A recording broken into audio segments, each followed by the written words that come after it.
Hello again. We are going to follow up Keesha's experiment number 1 on page 6.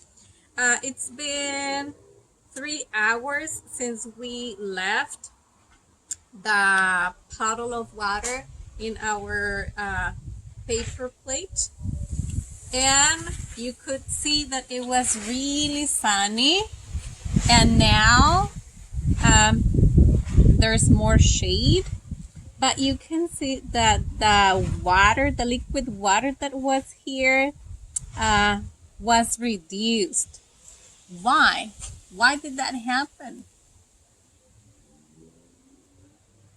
That happened because when the water is heat, it turns into vapor, water vapor. It becomes from liquid into gas.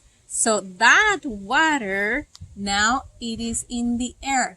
Maybe that water is in a cloud.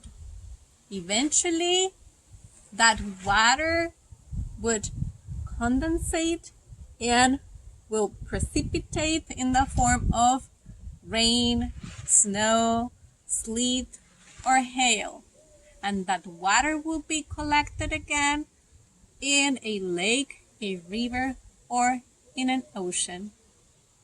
And that is how the water cycle works. I would be so excited to see your experiments. Please show me a video. Show me a picture of what happened with your experiment.